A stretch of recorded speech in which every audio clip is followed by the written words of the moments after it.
Hey everybody,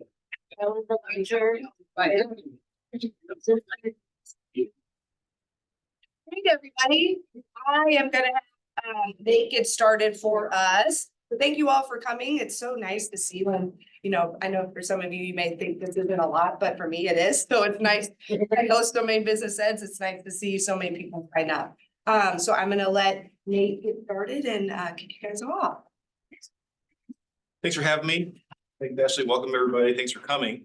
My name is Nate Hinch. I'm an attorney with Meyer Capel here in town. And like I was telling Scott, these days I do a combination of three things: business counseling like this, wills and trusts and estate issues, and then real estate. It's my practice.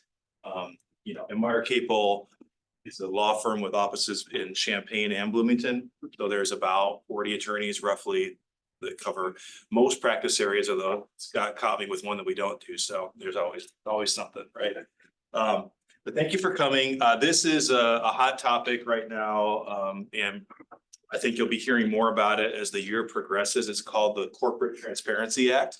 It is a federal law that's been around for a couple of years, but it initiated a rulemaking process that had a year-end 2023 kickoff essentially. So we'll talk about that. Just sort of a very quick nutshell. It applies to almost all small businesses in the US. There are some exemptions. We'll talk about that. Maybe for CPAs. So it also potentially applies to not-for-profits that are not tax exempt. So think HOA boards, right, is a hot topic right now of will they have to comply or not? If you have a corporation LLC that you had before January 1st, you don't have to file until year end. If you were to form a new one 2024, there's a 90-day filing requirement on that. Currently, the regs say in 2025, new companies will have to file within 30 days of formation, which there's a bill pending that might change that. So that's just sort of an executive summary that we'll jump into the details here.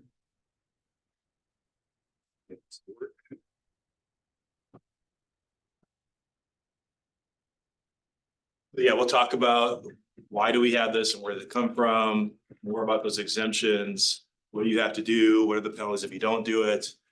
Beneficial owners, we'll talk about that a lot, some examples. I'm going to go through this quick. So this is a lot of information. My colleague, Randy Green in our Champaign office, did a presentation for the Champaign Chamber last week. And so he and I kind of worked together on these slides. So I want to give credit for him. And obviously, this is educational.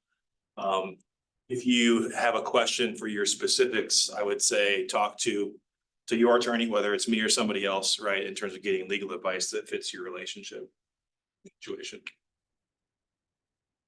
So this is about why do we have to do this? The simplest way I think it is to understand is when I was in high school, especially, I did multiple sports. I did high school sports. Baseball was my main sport, but I played basketball and football for a little bit too before I realized I was too small. And like in anything else, coaches like to use peer pressure in positive ways to them, right? So one kid gets in trouble, the whole team has to run Laker drills, right? So that's kind of what this is. It's like there's an issue, and the only way they could think of to address it is to make everybody do it, right? Unfortunately. So what the government was trying to do is clamp down on, it's sort of part of an anti-terrorism and anti-fraud to support terrorism or international investment type of that thing is why we have this. It goes back, I think it was 2021 when the law was passed. FinCEN, you'll see that acronym and hear me mention that.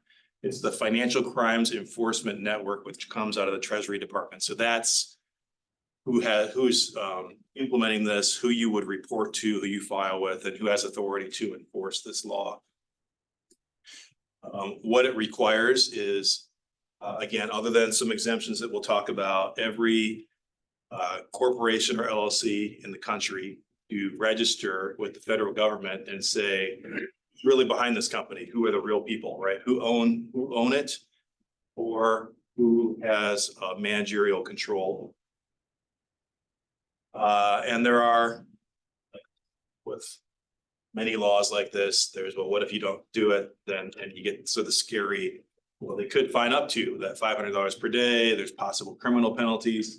Most of that is particularly if it's a willful and intentional violation, right? Or willfully misrepresenting and like lying, you file it, right? Obviously that would be bad.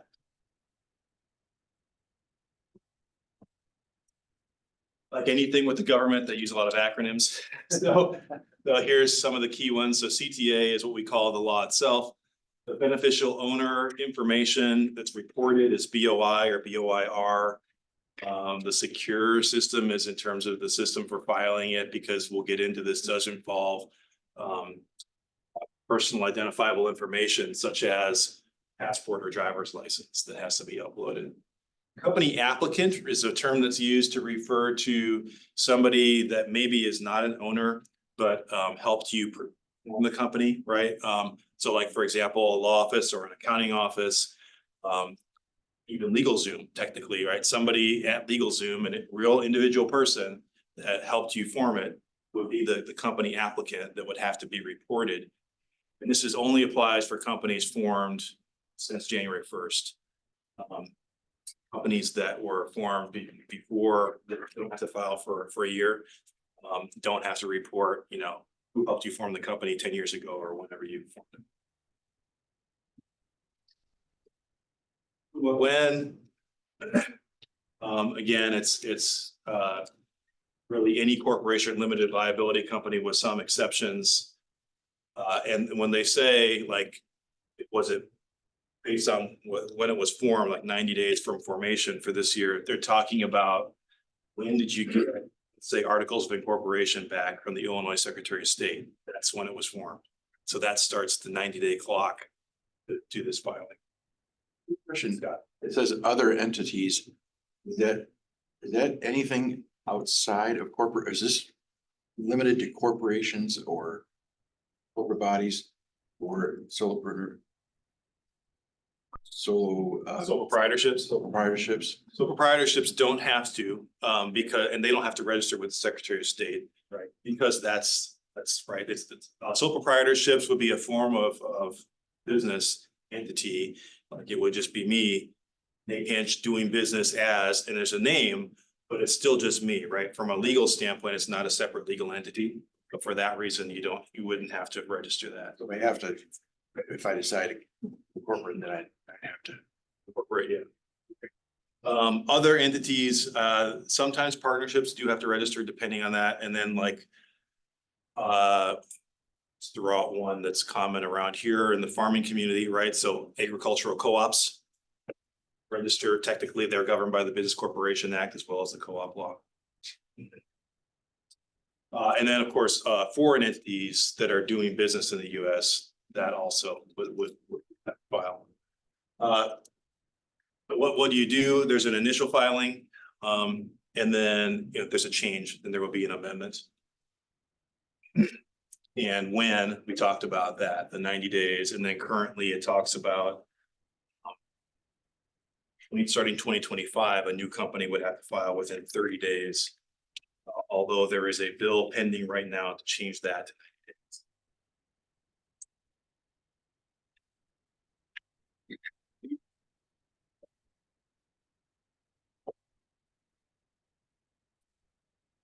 Here are the exemptions, which looks like a lot, but I can distill it for you. Most of these are financial services companies that have to register with the federal government in some capacity anyway. So I'm not going to talk a lot about that, right? Like it's accounting, insurance, a bank, credit union, right? That's kind of a category that takes pretty much all of this out there. And then you're left with these.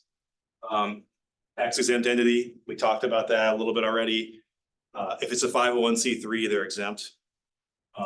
If it's tax exempt under 501c in some other category, still exempt, right? Like a C6, like the chamber potentially is exempt, it doesn't have to file.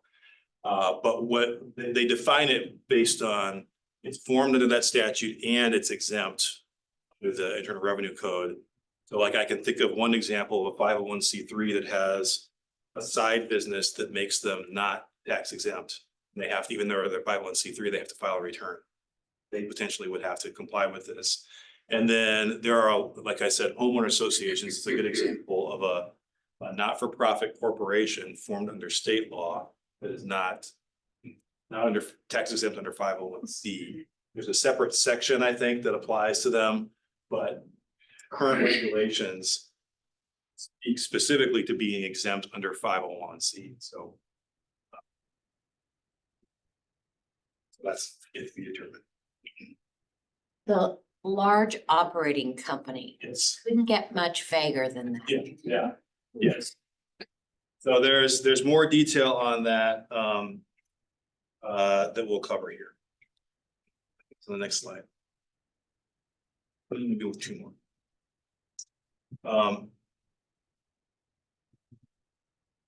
You know what it is, it's in my notes, sorry, that's one. So part of it is employees, so more than 20 full-time employees. Having a physical presence, operating in the US physically. And then revenue-based, over 5 million of gross revenue in the US. Some companies have asked them, well, we've got subsidiaries, and if we put them all together, we're over that number. Does that mean we're exempt? And they're saying no, it has to be within the same entity.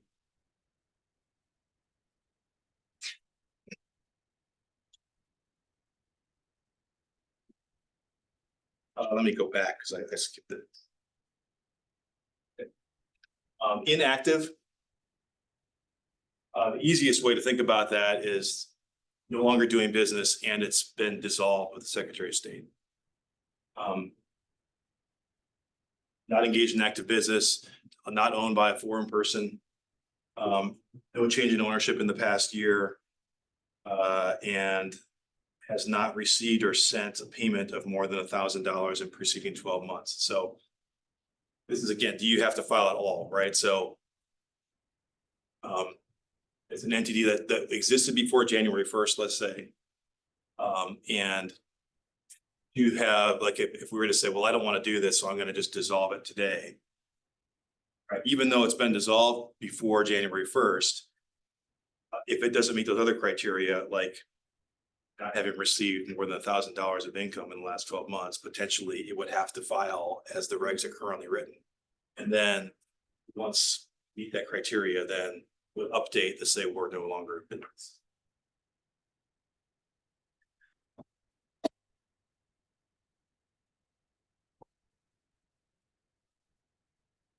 Sometimes companies, because every company, when you form it, right, there's that step. And then afterwards, partially because the state is almost like a tax, right? The state requires you to file every year in your report and to pay an annual filing fee to keep your corporation or LLC active and in good standing. Sometimes miss that, file it late, right? Eventually, the state will involuntarily dissolve for failure to file. That typically takes a few months before they go to that step. It's simply not filing it and having it be not in good standing is not the same thing as inactive under this. So if that was the case, it's late, this filing would still be required.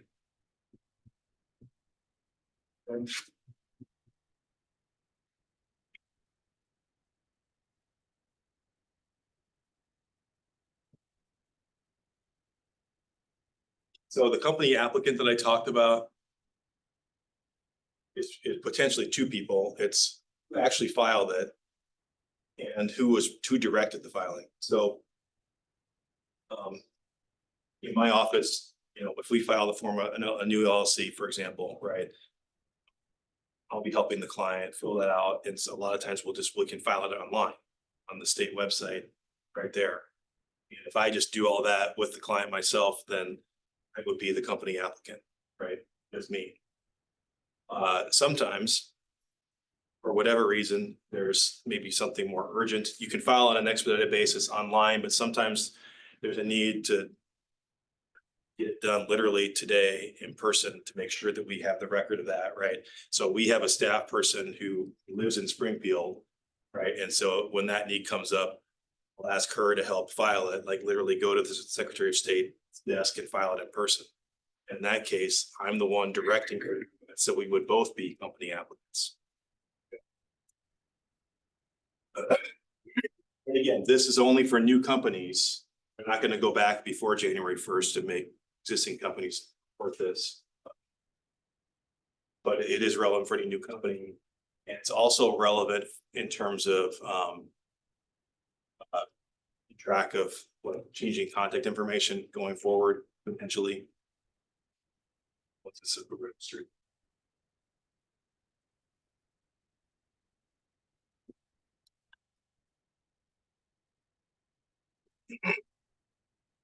It has to be just like just like the beneficial ownership thing. They want to know who are the real people involved, right? So I can't say, well, Meyer Capel was the company applicant and not report myself. So it has to be an individual person.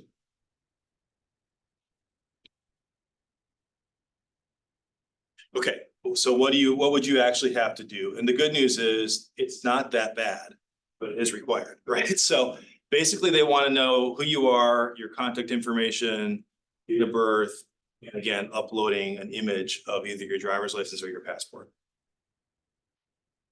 This is on the FinCEN website.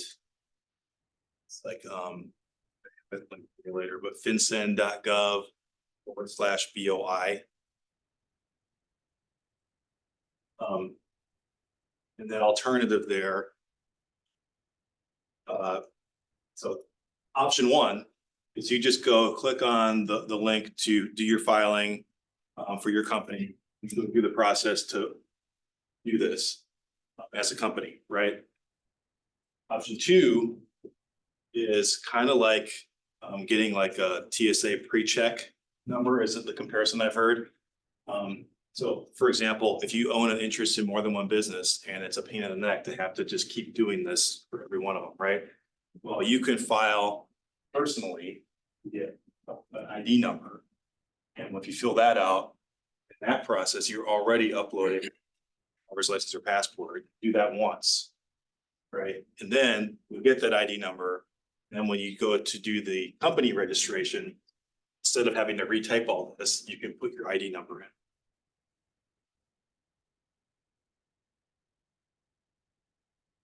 How much is that fee? How much is that fee on top of all the others? They're not charging you. They're not charging it? They're not charging you to do it. Yeah. Oh, good. Unlike the TSA pre-check. I was like, Where what? that analogy breaks down. What is wrong with the government? Right, right. Yeah, no, they're not charging you to do that. Nate, if the initial filing, say during 2024, is there an annual filing required?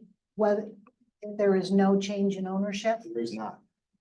What there is a continuing obligation to update, let's say that I move, right, and I have to update my address.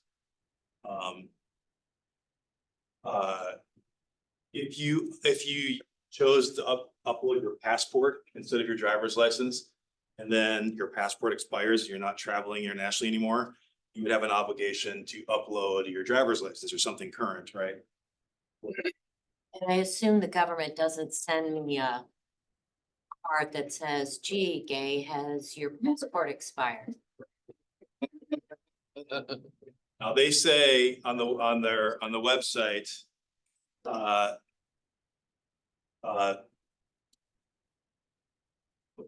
wording of this, something changes, they'll give you like a 90-day grace period. Update it. It's not, well, now it's a day late, so you go to that $50 fine or whatever. No, they give you a 90-day grace period. they would expect. So if I have an LLC and I have a not-for-profit, and I can go in and do this step, just wait for the FinCEN number. And then both the LLC will be registered and the not-for-profit. Unless it falls within an exception. By you, so you'll get the number. What happens is you register, you fill out the form, wait, get the response email, you get the number. Then you go back to this application. And you still have to fill it out, but when there's like an either or option to plug in this number, and it will remove the need to duplicate a lot of this information. Okay, but you still have to do it. Doesn't happen automatically.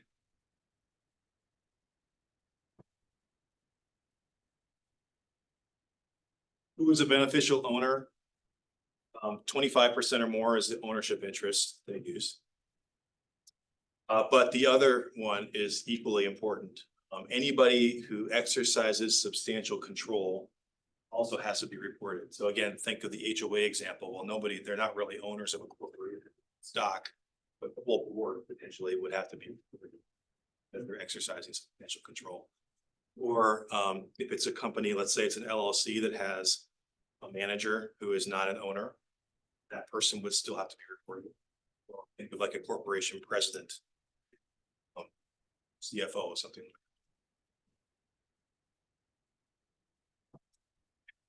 You don't have to, if I own a real estate, say that has 6 partners, 61%, I assume I have to put all 6 of us on there, right? So there's part of it is the 25%. If nobody owns more than this, it's an either or, right? So maybe they're okay with under this part, but do they meet this part? That's gonna be the My situation, no, I'm. But that would be the analysis.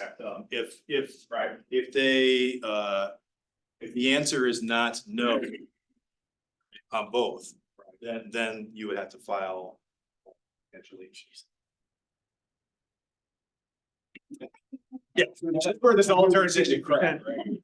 He's at 61%, somebody at 25, 31, 81, 86. They would have to be reported, but then the others only have a total of 15, won't have anything. But think of it like, are they passive investors or are they, right? So that's this part of it. Because even if they only own 5%, if it's a member managed LLC where all the owners have managerial authority, then I would say they still have to be reported. Out of association. Yeah, same thing, yeah. Yeah, and those organizations have lobbying groups that are working on that right now, try to get out of it, but as it stands right now, it's like they're.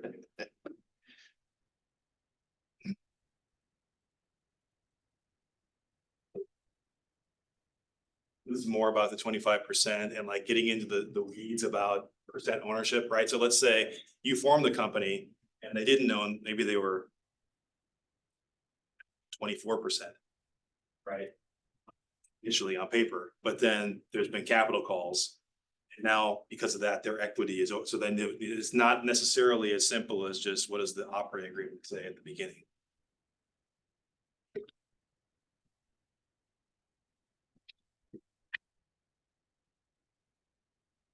This is the detail on substantial control. Mhm. That's what I was saying. Substantial influence over important decisions. So any senior, any executives, senior officer, a manager of an LLC, somebody with managerial authority, potentially has to be reported.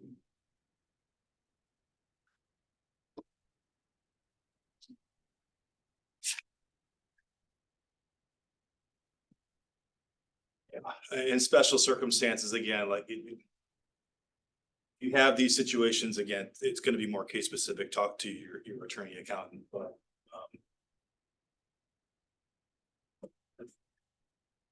If you have, let's say you have a company that this person is not controlling themselves. But has authority in let's just say in the shareholders agreement to have a representative on the board. Even though they're not on the board themselves, they probably would have to. Give you an agreement. But when you say they would have to file. If I'm gonna fill this out and I get everybody's information, I can fill it out for Yes. everybody. Right, I mean, right, the good point. The company would have to include them on the Right. filing. So both the person who's on the board and the person who had the authority to appoint that person to the board.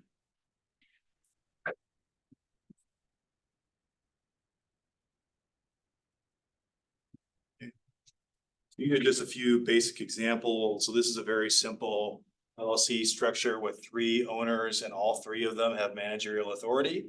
So all 3 of them would have to be reported as beneficial interest owners. of The company filing.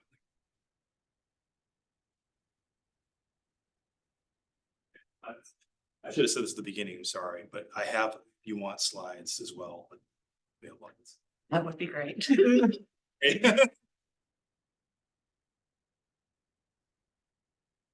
I have an email drafted up ready to send on.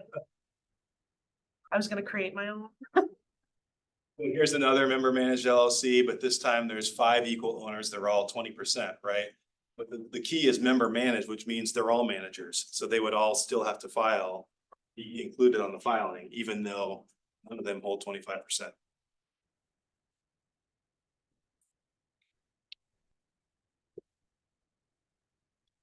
And maybe Scott, like you were describing, if it's the same company, but it's not member managed, one of them is managing the company. Then potentially Alan is the only one that would have to be on the report.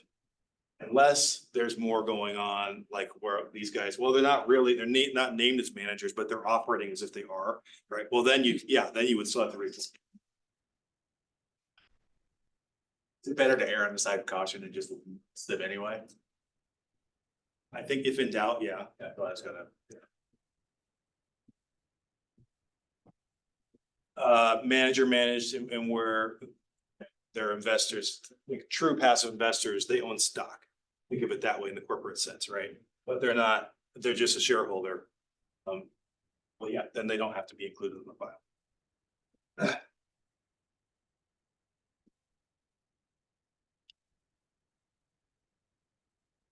Yeah, so I mean, those are pretty simple. Sorry, let me go back to that for a second. Some of the things that we're still hashing out would be like what layered, like parent companies, right? You could have to report, they wanted you to go to the point where you're reporting the real people. So doesn't matter how many layers of subsidiaries you have to get through, get to a real person, right, to get there.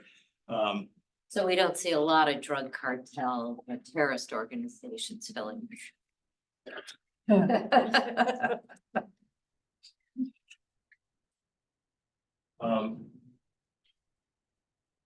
Trusts, also, so like if you own a company through a trust for estate planning purposes, so the trust would be, trustee would be disclosed. And potentially beneficiaries depending on the trust and how it's written in terms of that control, that same analysis.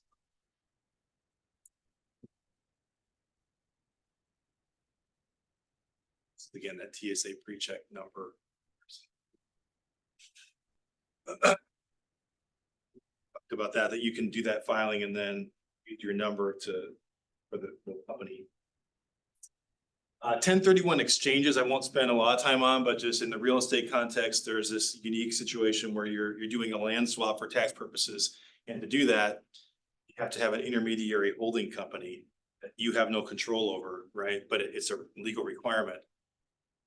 How does that company get reported? So there's weeds here that are yet to be sorted out. What this is referring to is the 1031 exchange rules that would apply, whether it's forward exchange and reverse exchange just means, did you buy the new property before you sold the first property or vice versa?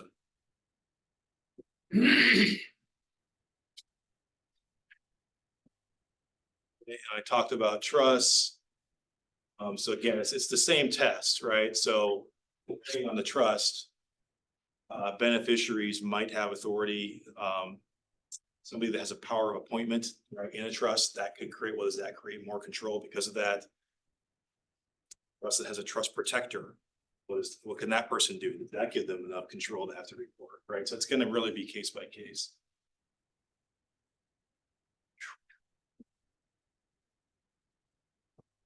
So if you have a company that a minor child is an owner on or listed, it would be the parent or guardian that you would file, and then when the child turns 18, you would have to file an amendment and update it.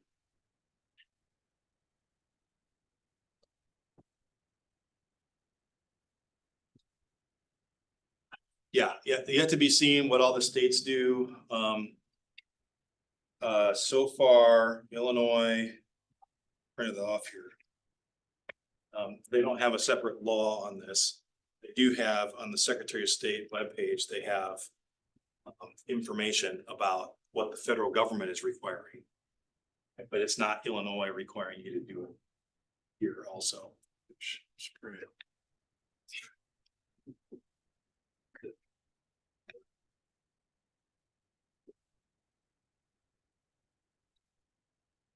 Especially like for companies that are doing business in multiple states to the point where they have to register. So, or an LLC doing business in Indiana, let's say, right?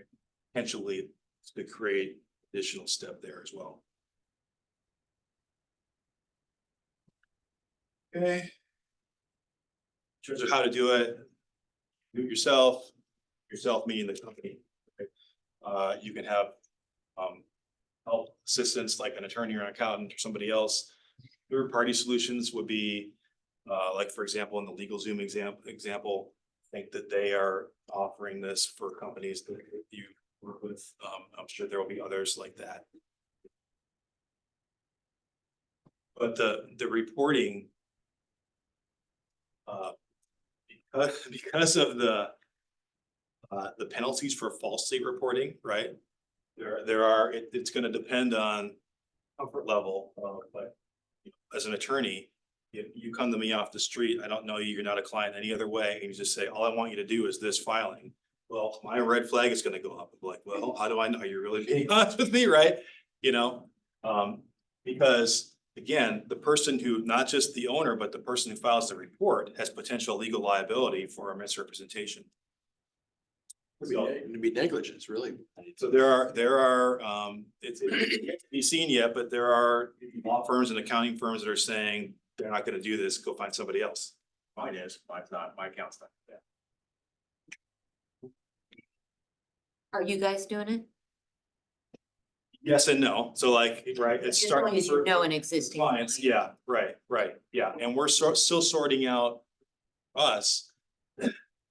What's the best way for us to help our clients with that? Is it literally for me to do it myself? Or is it better for our clients if we have help as well? Right. The insurance question to it too, right? Does my malpractice insurance cover that?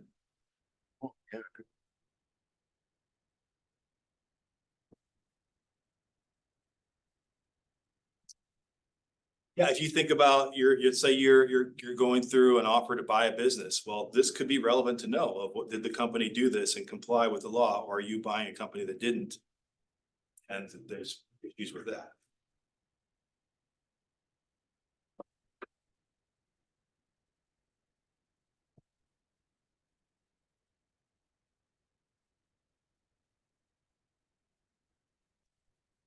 I'm here. I'm trying to go through quickly too, so we have. So not surprisingly, there's litigation.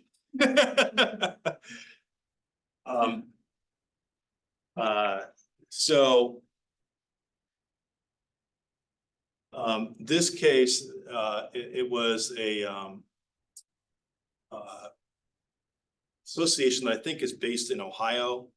And not the size of the National Chamber of Commerce, but a significant organization that chose to sue with a couple of individual businesses as named plaintiffs.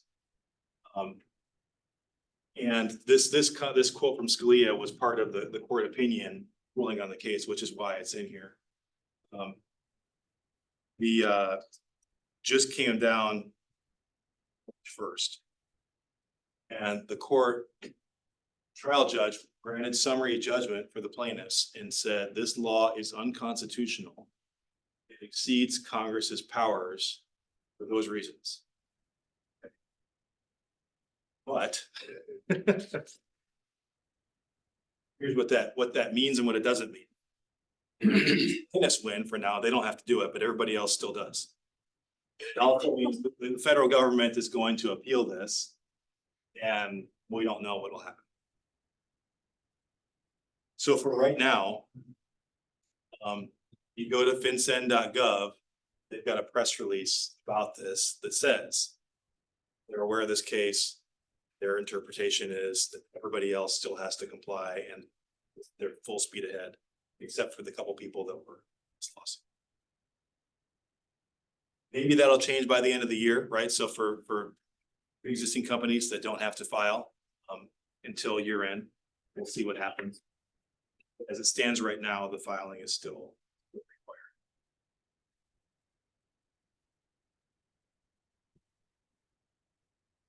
Yeah, I thought I had links on there. So this is where you would go on the website. I printed off a copy of this to show you. They have this small entity compliance guide. How long it is. They've got a frequently asked questions section that they update every now and then on there as well.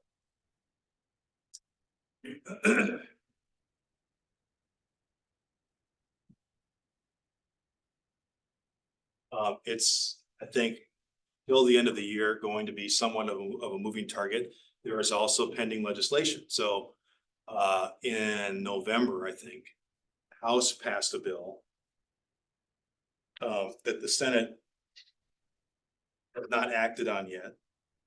It would basically just delay a little bit, right? It would give an extra year for pre-existing companies to have to file. And for new companies, like I said, it's 90 days, except 2025, that would go all the way down to within 30 days they have to file. The bill would change that to just keep it at 90 days. Companies next year. So they haven't acted on it yet. Who knows if they will. If they do, then it would still apply. It just will hit the can of a year.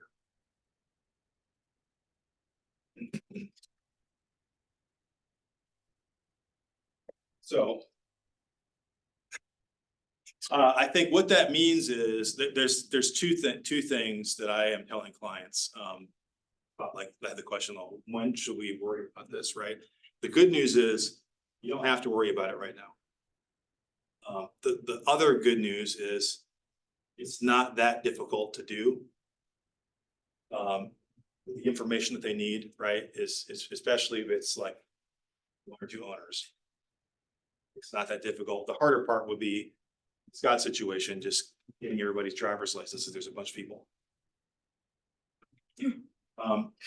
So one, there's plenty of time between now and the end of the year. But the second part that goes with it is don't wait until December 31st, you know, to do it. And you know, it's going to depend a lot on you, like, but I would be intentional about saying, I'm going to put this on the calendar to deal with this one at a particular time frame. And for me personally, I have like a separate entity, right, that I've just gone ahead and done it. Just get it over with, not to worry about it. Sometimes lawyers are kind of do as I say, not as I do, but in this case, no, important. So yeah, so you know, that's the thing is, yes, you have plenty of time, but would it be for peace of mind, you know, for a lot of people, I think just getting it over with, so you don't have that hanging over your head sense, or at least starting the process if it looks like it's going to be more complicated for you. For companies that have transition this year planned, like you know, selling a business, for example, right? Well, yeah, if you sell the business this year, you know, you want to figure out the timing of that and the impact on the filing, required or not. But you look at those factors also, see to file it anyway. So a lot of case by case situations there that's going to vary company by company. But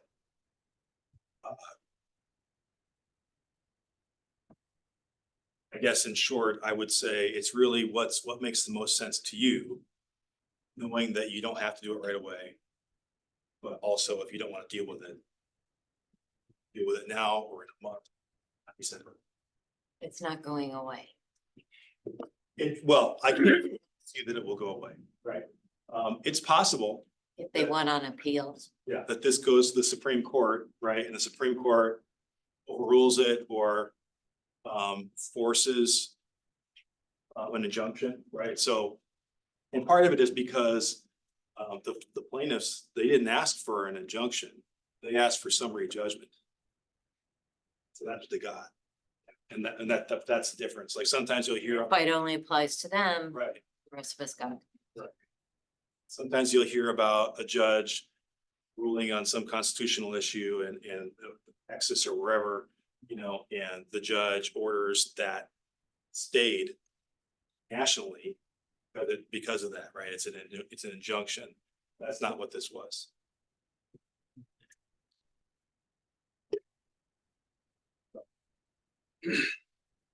Other questions? We're a single member LLC, my husband being the only person there. But if we really want to look at the brass tacks, my son and I are the ones who do everything. So would all three of us then have to be? I mean, Potentially, yeah. this technically our name is, no, we're just regular employees. Yeah, and I think, good question. I think,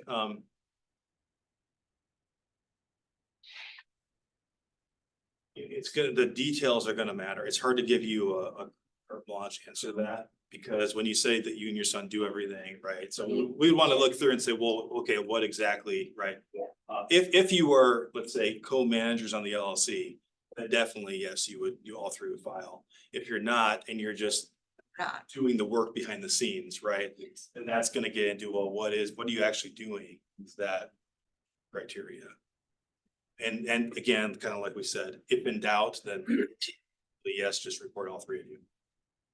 Then, if he's looking to retire and then our son is gonna be taking it over. So then we would eventually turn the LLC over to him so that he would be the single member. So he would have to be on it anyway at that point. But then would that be qualified as a new LLC? No, if you, it depends on how you structure the deal with him, but if he is buying or gifting to him or whatever, the company, right, and he is taking over the same LLC, as opposed to, sometimes you buy a business by buying all the assets the business owns, but it's a separate company, right? So assuming that it's the former and not the latter, then you wouldn't need to report a new LLC, but you would need to report a change of who, right? You've already reported him, but your report will be that, you know, that. If he's now the No single. longer, yeah, now it's just him.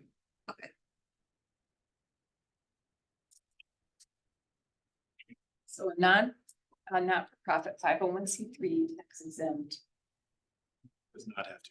What about just a small organization that has elected officers, bylaws, collects dues? Changes officers all the time, you know, yearly. It sounds like it might have to. Now, when you say small organization in particular, you need to know like what specific type of legal entity it is. If it's an unincorporated association that's not registered anywhere, then Right. maybe not. They're not registered. That's the, It sounds like it's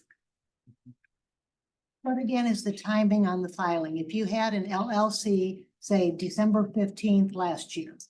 Yeah. When is that filing due? 12/31. Okay. What if you establish the LLC today? Is that due in 90 days, within 90 days? 90 days of the date. You That, receive your, think of it as, because you know, you form, you send it in, you wait for the state, get back the articles of organization and they've got the date stamped on it. That's the date. okay, 90 days of that date. thanks. Can you ever, oh, sorry. Can you ever over-report? So if you make a mistake and you've got too many people on there, is that going to come back and bite you in the butt later on if they happen to audit that information? I think, well, the key would be you make a mistake and when did you, so like, if you realize maybe immediately after hitting submit or a month later or whatever, right, you would have an obligation to correct them. Mhm. Do an amended filing, correct the mistake. Okay. What's over, what you said, over reporting, if you have too much information, people. It's really. Really mad, just really mad with that much. Well,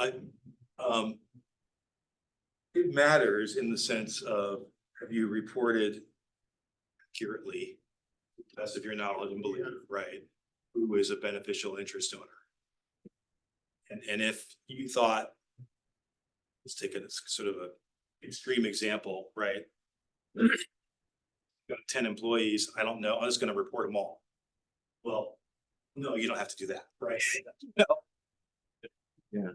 It's just those who have control over the material operation of the entity, I would think.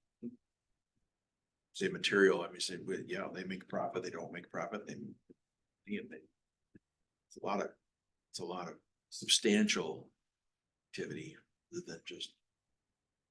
I just dust the floor.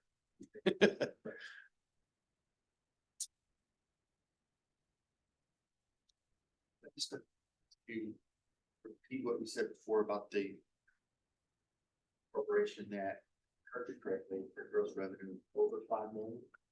Large company one, yeah. Oh, sorry.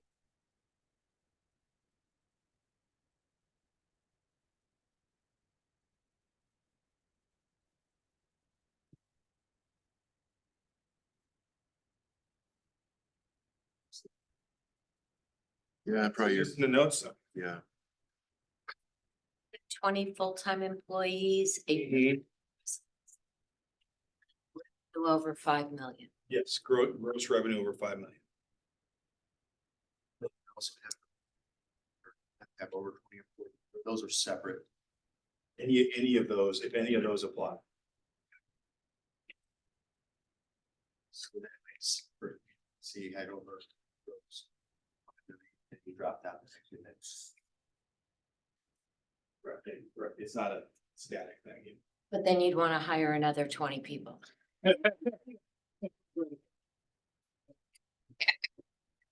Go that route. Revenue route, not the employee.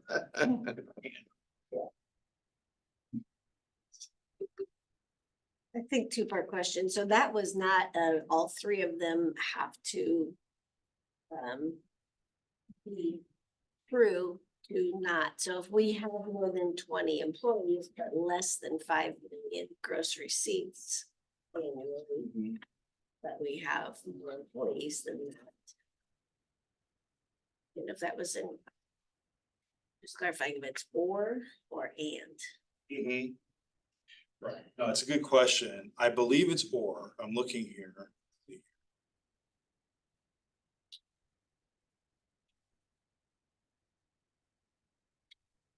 This is where, again, this is your friend because we're all, it's more than you want to know, but it's all brand new to us too.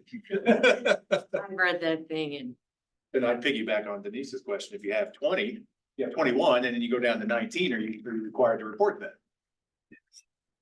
What's the measure? I guess that's the question, is the real question is what's the measurement period? Is it a year? Is it a triggering event the moment it happens? Yeah, no, I think because when they talk about the 5 million, they're talking about as it is showing up on your taxes, right? But you're not gonna have, obviously, year-end data is right now yet, right? So if you drop below, I would say you're good until to see, because you would say, well, I ended up being a bad year, but I thought it was gonna be over 5 million, but right.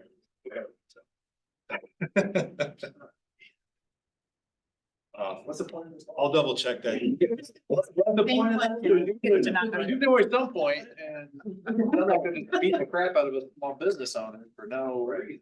They let the large companies, That's right, it doesn't you're make. gonna launder more money, potentially go. I'm making enough money to launder, I spend what I get, so.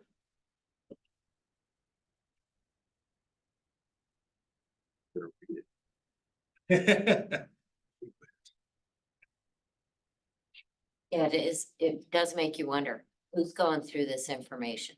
Right. The government has become the biggest employer past 12 months, so maybe they got a bunch of guys sitting around.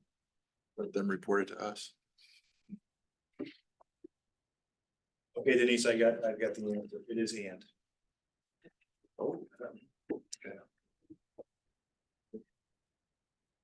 Thank you for clarifying. And I have a second question. Yeah. I'm gonna show my ignorance here. This is on behalf of my parents. Land trust, is that the same as a trust that you mentioned? Good question, yeah. Okay.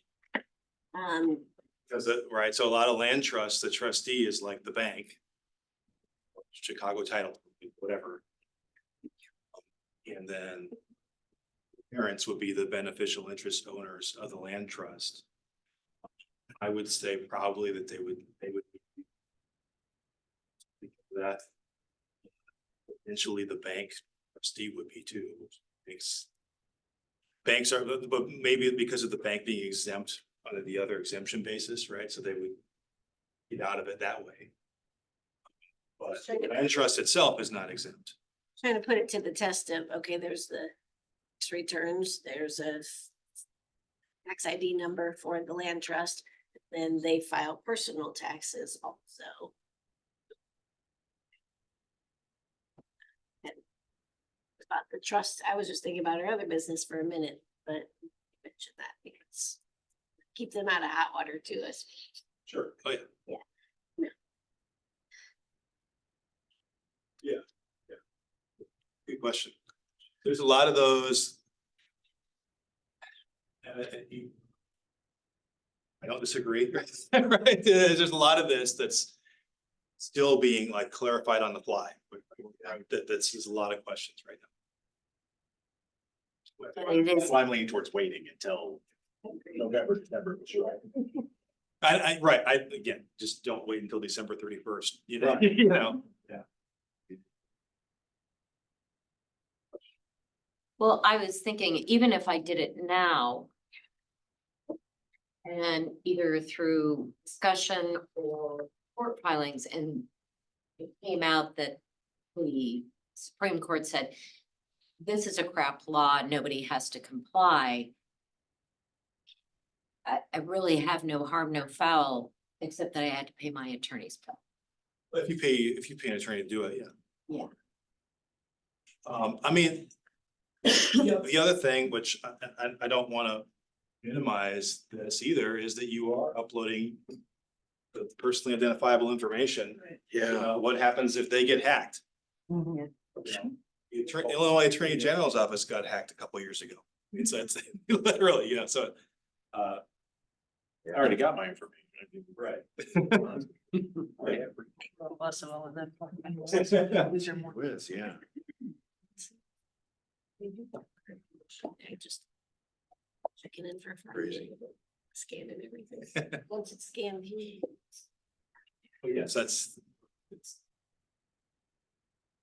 it's kind of both sides of it, right? Is what would be the harm? Same time, if you don't have to, do you want to do it yet? I think some people faced with that will say, I just want to get it done. And some people will say, no, I want to wait and see if I really have to do it first. But if you do, like, part of the reason why I'm bringing this up now is so people are prepared. And also because I've formed a few new companies this year already, you know. Now they weren't aware of it and they're having to file. They're on the 90-day clock. Yes.